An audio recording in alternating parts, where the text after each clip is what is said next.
लेकिन जब पाकिस्तान के साथ फिक्सिंग का आरोप लगा, बोला कि मैं सब कुछ सह सकता हूँ, लेकिन देश के साथ गद्दारी का आरोप नहीं। तो आपको याद होगा कि फिर एक बार ये आया था कि शमी जो है उस रात कुछ करना चाहते थे। मैं समझ गया कि क्या हो रहा है, क्या चल रहा है। तो उस दिन रात एक बात बोली थी शमी ने कहा था कि भैया मुझे आप मार लो, मुझे आप सज़ा दे दो, फांसी चढ़ा दो, मैं हर चीज़ के लिए तैयार हूँ, लेकिन पाकिस्तान के साथ फिक्सिंग का आरोप ये मेरे से बर्दाश्त से बाहर है।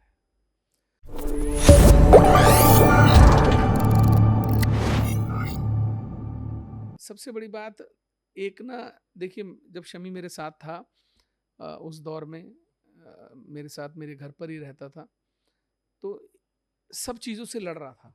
लेकिन जब पाकिस्तान के साथ फिक्सिंग का आरोप लगा और जांच बैठी, उस रात ये टूट गया। ये बोला कि मैं सब कुछ सह सकता हूँ, लेकिन देश के साथ गद्दारी का आरोप नहीं सह सकता। मुझे याद है ये दौर जब टीवी पे काम करते थे। तो आपको याद होगा कि फिर एक बार ये आया था कि शमी जो है उस रात कुछ करना चाहते थे, मतलब इनके मन में एक ख्याल आ गया था कि मैं दुनिया छोड़ने का। सुबह वो जो पूछते हैं ना लोग बाग, अक्सर टीवी पे चलता रहता है कि कई बार मैं देखता हूँ लोग बोलते हैं कि भाई शमी आत्महत्या करना चाहते थे, क्या बात थी।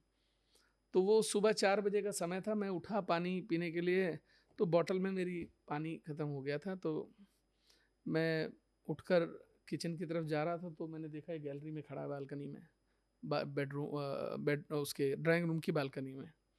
मैं 19th फ्लोर पर रहता था। तो मैं समझ गया कि क्या हो रहा है, क्या चल रहा है। तो वो रात जो है वो मुझे लगता है इसके जीवन की वो रात सबसे कयामत की रात कह लीजिए, या दुखों की, पहाड़ों की तकलीफ, पहाड़ जैसे जो दुख होते हैं, तकलीफ होती हैं उनकी। क्योंकि देखिए उस दिन रात एक बात बोली थी शमी ने कहा था कि भैया मुझे आप मार लो, मुझे आप सज़ा दे दो, फांसी चढ़ा दो, मैं हर चीज़ के लिए तैयार हूँ, लेकिन पाकिस्तान के साथ फिक्सिंग का आरोप ये मेरे से बर्दाश्त से बाहर है।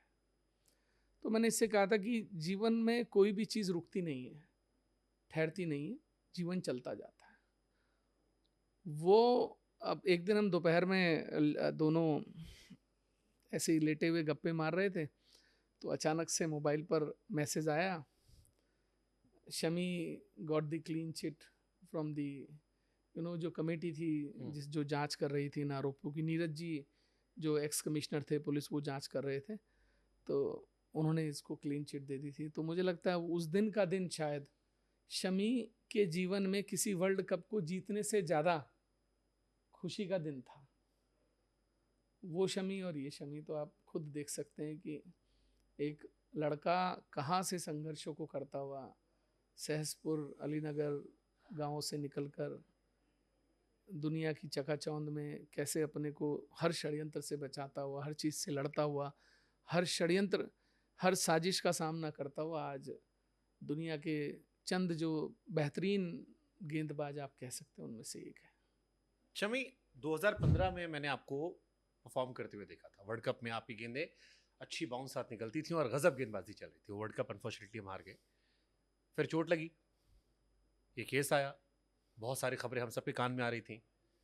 मैंने उस टाइम हसीन का एक इंटरव्यू भी किया था और वो मेरे पास शिकायत लेकर आई कि वो मेरी बहुत बड़ी फ़ैन थी, लेकिन क्योंकि मैंने आपके फेवर में कई सारी बातें कही तो वो काफ़ी नाराज़ थी मुझसे कि आपने ऐसा क्यों कहा। आपने इस बारे में बहुत बार बात की है, बहुत बार बात की है, बट मेरा क्वेश्चन थोड़ा सा अलग है। एक क्रिकेटर जिसको सिर्फ क्रिकेट खेलना आता है, जिसने बचपन से क्रिकेट खेला, और ये आप अकेले नहीं हैं, कई सारे और भी खिलाड़ी हैं, जब पर्सनल लाइफ में इंसान को डेंट होता है तो कितना फर्क पड़ता है उसके परफॉर्मेंस पर, और क्या हर कोई शमी की तरह कमबैक कर पाता है या उसके लिए कुछ स्पेशल एबिलिटीज चाहिए, साथी चाहिए, दोस्त चाहिए? नहीं, डिपेंड करता है इंसान पे कि आप किस चीज़ को प्रायोरिटी देते हो, आप किस चीज़ को पहले रखते हो, तो वो मैटर करता है। आप सामने वाले पे मैटर करता है वो कितना ट्रू है, कितना फॉल्स है। अगर ये आपको पता है कि वो चीज़ वैल्यू ही नहीं देती है, वो चीज़ मायने ही नहीं रखती है और वो चीज़ वैलिड ही नहीं है, तो मुझे नहीं लगता आपको अपनी प्रायोरिटी छोड़नी चाहिए या आपको जो फर्स्ट प्रायोरिटी है उसको आपको मिस करना चाहिए। वो बात मैंने इनको भी बोली थी कि आज मैं यहाँ हूँ, इतना मीडिया आप लोगों को बोलूँगा कि आप लोगों के चलते जो भी ये इतना बड़ा सीन हुआ है, जो कंट्रोवर्सी हुई है इतनी बड़ी, अगर मैं मोहम्मद शमी नहीं होता, मैं प्लेयर नहीं होता, तो शायद मुझे अमराह में भी कोई नहीं पूछता। ट्रू। ना आप लोग बेच रहे होते उसको, ना आप उसके पीछे भाग रहे होते। तो जिस चीज़ ने मुझे मोहम्मद शमी बनाया, मैं उसको क्यों छोड़ूं और क्यों मैं उस चीज़ से दगा करूंगा? तो मेरे दिमाग में तो ये रहता है, मैं मेंटली खुद में इतना स्ट्रांग हूँ, डजंट मैटर। फाइट एक जगह पर है। आप अपने स्किल को, आप अपने टैलेंट को या आप अपनी जॉब को नहीं छोड़ सकते। आपको फाइट करनी पड़ेगी उन चीज़ों से जो यहाँ जो नहीं चलता। देखो चलता है, लेकिन क्यों नहीं चलेगा? आपको मेंटली भी तोड़ेगा, आपको फिजिकली भी आपको ब्रेक करेगा, आपको हर तरफ से वो आपको पुश करेगा बैक। लेकिन वो शमी आप पे आपको डिपेंड करता है कि आप कितने स्ट्रांग होकर उससे आगे जाते हो। शमी के यही सबसे ज़्यादा चलता है। इसके चेहरे से, इसके हाव भाव से आप इस बात का अंदाज़ा नहीं लगा सकते इसके दिमाग में क्या चल रहा है। लेकिन यह है कि शायद साथ रहते रहते मैं उस चीज़ को ज़रूर पढ़ लेता हूँ कि ये कब इसके दिमाग में चल क्या रहा है। तो इसकी देखिए खासियत यही है कि आप शमी के दिमाग में क्या चल रहा है आप ये नहीं जान सकते। नहीं, ये तो बाकी गेंदबाज भी कहते हैं कि शमी भाई इतने एक्सप्रेसिव नहीं है फास्ट बॉलर, उनकी Yes. बॉल फास्ट होती है। देखिए चीज़ें ना, मैं हमेशा आपको कहता हूँ कि आप अब लॉकडाउन को ही ले लीजिए आप, डजेंट मैटर, आप फैमिली मैटर सबके होते हैं, लड़ाई झगड़े सबके होते हैं, वो चीज़ें अलग छोड़ दीजिए। आप क्रिकेट को ले लीजिए, कितने बंदों ने इंडिया में, मैं पर्सनली अगर पूछना चाहूँ किसी से कि आपने as a professional, as a cricketer आपने कितनी प्रायोरिटी दी है, कितनी फैसिलिटी अपने लिए बनाई है, आप मुझे गिनाइए नाम कि जिनके अपने लिए पर्सनल फैसिलिटीज़ हैं, कि मैं स्पोर्ट्समैन हूँ, ये मैं अपने लिए बिल्ड करता हूँ कि मैं इस पे प्रैक्टिस करूँगा अपने लिए इस चीज़ को मैं तैयार करूँगा, अपने आप को इतना रेडी करूँगा कि मैं अपने देश के लिए कुछ कर सकूँ। कितने लोगों के पास अपनी फैसिलिटीज़ हैं? ऐसा हुआ कि तो बहुत सारी चीज़ें अपने को करनी पड़ती हैं।